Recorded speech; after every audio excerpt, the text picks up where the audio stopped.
그리고 요즘은 이제 나를 소모하지 않는 현명한 태도에 관하여라는 마티아스 넬케라는 독일의 아주 저명한 그 이제 저널리스트가 쓴 책입니다. 요거를 보고 있습니다. 거의 다 보고 있고 1월, 2월 순탄하게 이제 책 한 달에 한 권 정도 그 이상으로 보고 있습니다. 요 책도 아빠가 일단 샀고 제가 그 대한항공 마일리지가 남아서 교보문고 그 기프티콘으로 바꿨는데 그걸로 아빠한테 선물을 드린 건데 아빠가 그걸로 산 거예요, 책을.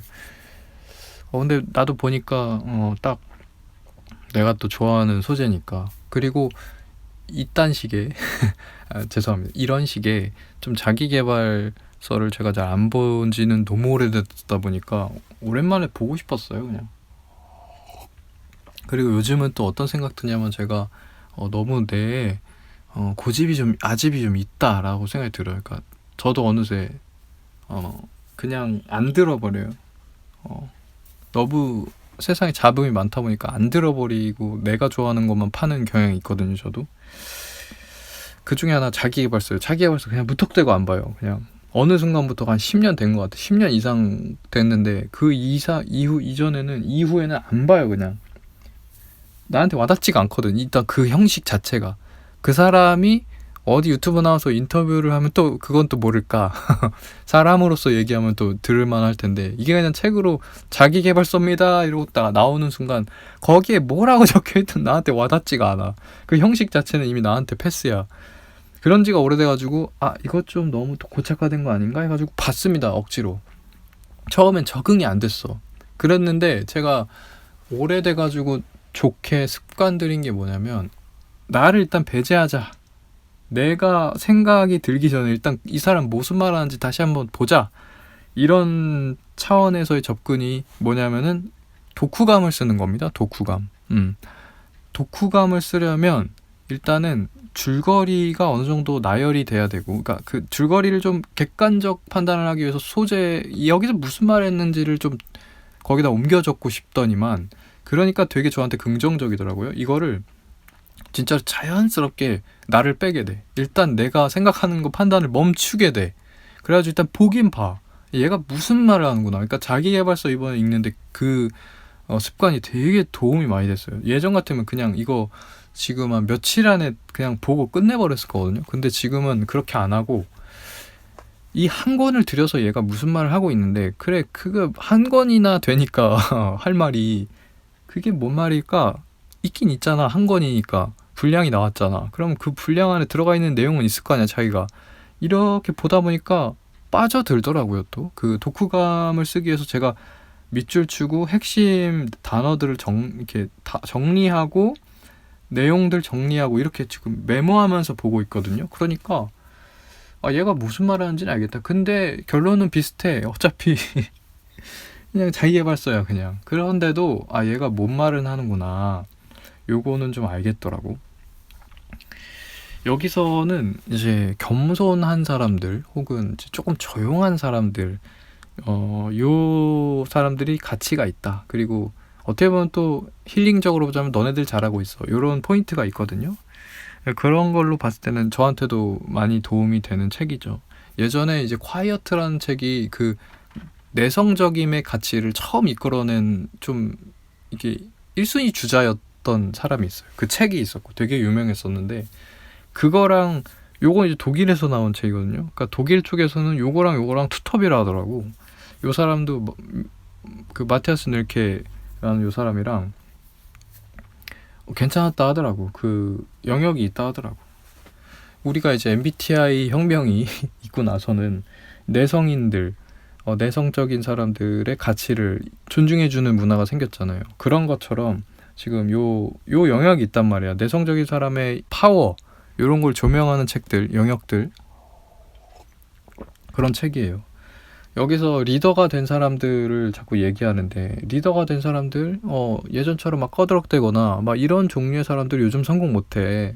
요즘에 성공한 사람들 혹은 이 내성적이고 겸손한 자들의 성공이 더 좋고 괜찮다, 그 방향이 맞을 것이야, 이렇게 얘기를 하는 책인데, 생각해 보니까 이게 그러니까 이걸 보고 크게 하나 생각난 결론이 하나 있는 게 뭐냐면 요즘 세상은 이 사람이 말한 것 같이 성공하는 사람들이 대부분이다라는 생각이 오히려 들어요. 그러니까 이 책이 그러니까 소수를 조명한 건데 그러니까 그 당시로서는 근데 그 소수가 아니야. 사실은 지금은 제가 보잖아요. 예를 들어서 뭐 유재석 되게 많아요. 손흥민 그죠? 그리고 뭐 RM BTS RM 이런 사람들 보잖아요. 그러면 그들이 꺼덕대는 종류의 사람이 아니거든요.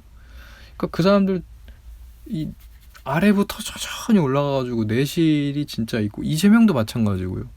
이렇게 돼 있는 사람들이기 때문에 정확하게 겸손해 하고 성공을 하더라도 꺼덕대지 않고 겸손하고 그것이 더 좋게 받아들여져가지고 더 좋은 영향이고 더 이제 파워를 갖게 되고 이게 이제 선순환이다. 근데 오히려 꺼드럭대는 요즘 성공한 사람이 있는가? 라고 하면은 이 한국 사회에서는 꺼드럭대는 것을 너무 싫어하기 때문에 극혐하기 때문에 바로 나락이기 때문에 그것 또한 성공의 어떻게 보면 필수 조건이 아니게 됐는가? 한국 사회로 보자면 다른 나라는 모르겠고 그러니까 독일이나 이런 데는 오히려 꺼덕대는 경우가 많은가 보지. 왜냐면 남의 눈치 안 보는 사회잖아. 그러니까 성공했으면 또 남의 눈치를 그냥 안 봤을 뿐인데 그게 꺼덕대는 것처럼 보일 수 있잖아. 그 맥락이 좀 비슷한데 우리나라에서는 꺼덕댔다가 날아가거든. 아무리 지가 잘나고 뭐가 됐든 겸손하지 않은 모습 보인다. 뭐 이렇게 조금 뭐 이렇게 삐대고 갑질한다. 바로 나락이거든요. 그러니까 요즘은 우리나라로 봤을 때는 여기서 얘기하는 그 책에서 얘기하는 대로 지금 이 성공한 사람들이 대다수다. 저는 그런 사람밖에 안 떠올라요. 물론 뭐 어디 회사 혹은 뭐 어떤 집단이나 이런 데 가면은 숨어가지고 아직도 그 지랄하고 다니는 뭐 성공한 자들이 있겠죠. 근데 어쨌든 대다수로 사회적으로 저명하거나 이런 사람들 보면은 오히려 겸손한 사람들이 되게 많다는 생각이 들었습니다. 그게 이제 책을 보고 나서 가장 크게 하나 이렇게 떠올랐었던 저의 결론이고요. 자, 그다음에 박재정이 또 신곡이 나왔습니다. 설윤이랑 같이 지금 이대로만이라는 발라드곡, 아주 애절한 발라드곡을 신곡으로 들고 나왔어요. 박재정 좋아합니다. 좋아하는 사람이고 이 사람 참 순수함이 있어요. 네, 순수함이 있고 진심이 있다. 근데 다만 예술가적인 그 재능은 뛰어나지 않은 편이죠. 그러니까 저도 그런 종류의 사람이기 때문에 이렇게 이 영역을 아는데 내가 진짜 진심으로 느껴가지고 말이죠. 제가 진심으로 느꼈어. 감수성 있어가지고. 옛날에 권상우도 좀 그런 편이고 정우성 이런 사람들 그런 편인 것 같아. F야. F라서 감각은 엄청 느끼고 막 이렇거든. 근데 묵직한 감성을 표현은 잘 못하는. 근데 그냥 슥 느껴가지고 표현이 되게 잘 되는 종류의 사람들도 있잖아요. 그런 사람들이 진짜 기능인 예술인들이거든.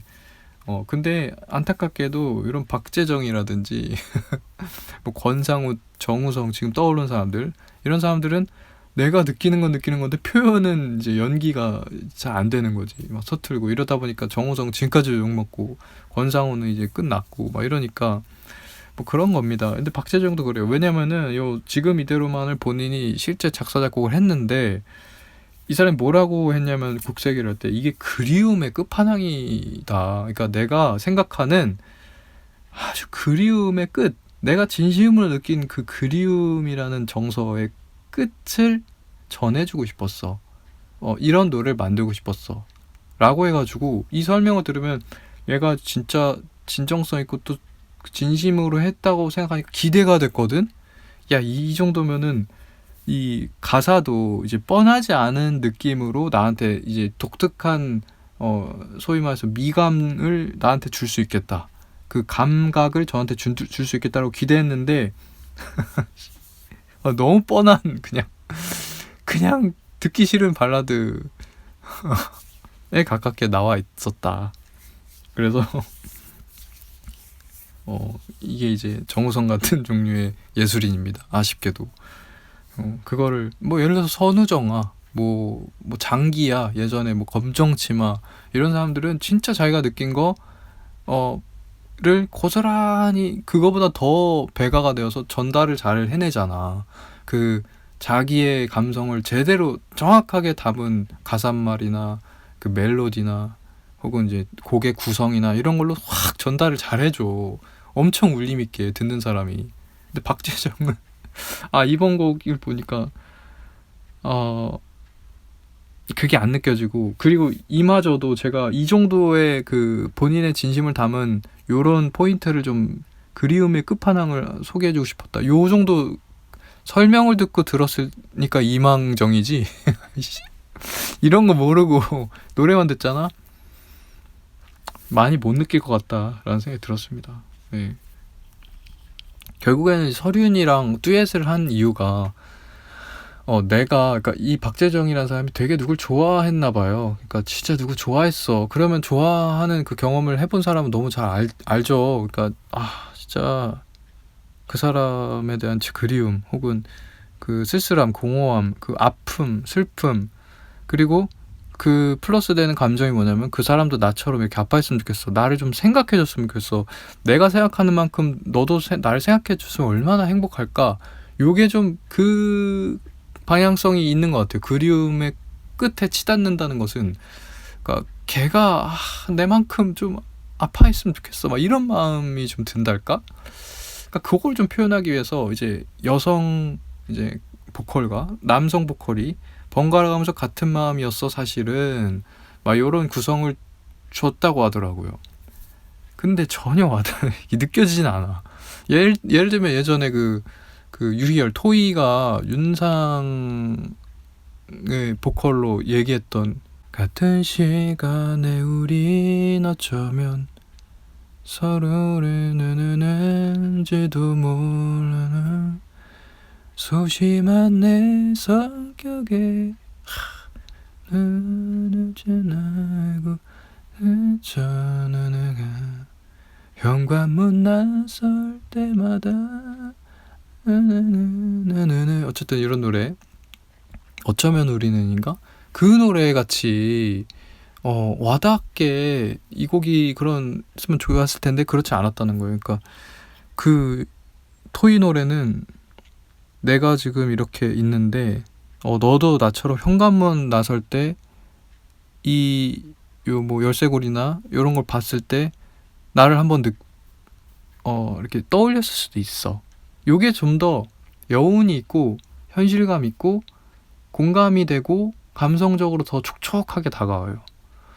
그러니까 그런 생각도 그러니까 눈물이 날 정도로 약간 저도 그런 그리움을 알고 있기 때문에 저도 뭐 지하철을 탄다든지 혹은 그 당시에 뭐 그러면 네가 내 옆에 있었으면 좋겠어. 같이 옆에 앉았으면 너가 내 어깨에 머리 기댔을 텐데 그러면 어땠을까?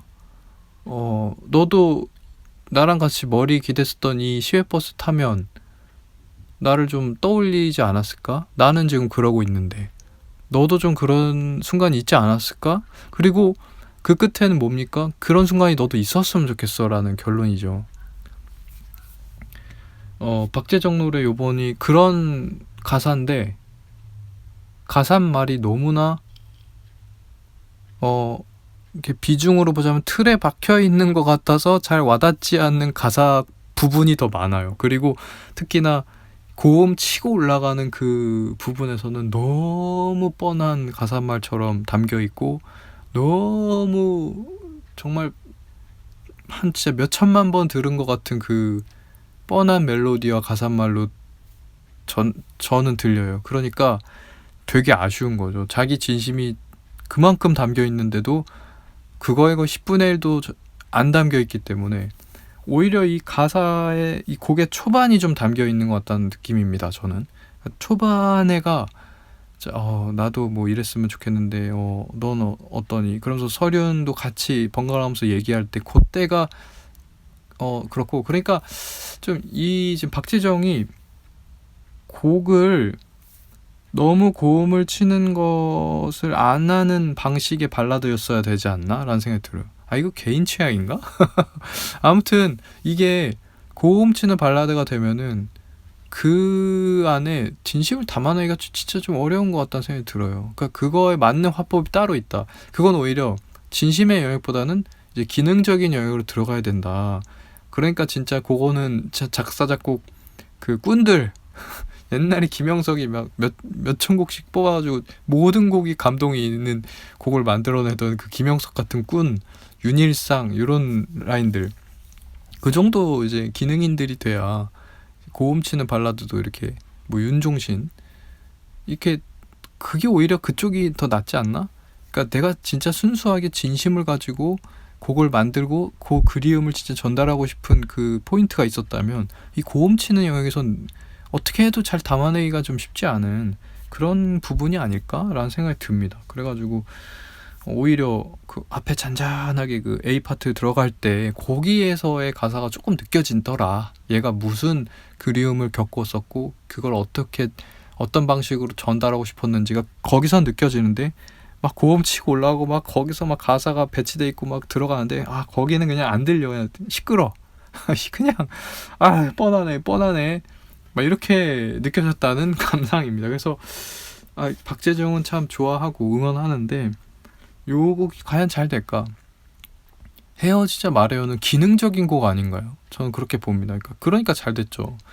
발라드, 고음 발라드는 기능적인 게 있어야 된다. 거기 오히려 진심이 그게 들어가는 그 영역이 아니다. 어떻게 보면 댄스곡인 거예요. EDM이야, 하우스야. 그냥 그런 거랑 같다고 봐, 장르. 그러니까 그거가 거기다 진심을 담아내는 건 좀 어렵잖아요. 그 기능적으로 그 곡을 잘 들리게 하는 그 요소들을 넣는 것에 더 관심이 있어야 되는 거지. 그렇고 이제 마지막으로 얘기할 거는 요즘 이제 조금 보는 유튜버가 그 폴리샤 부시크래프트라는 그 우크라이나 출신의 112만 유튜버가 있습니다.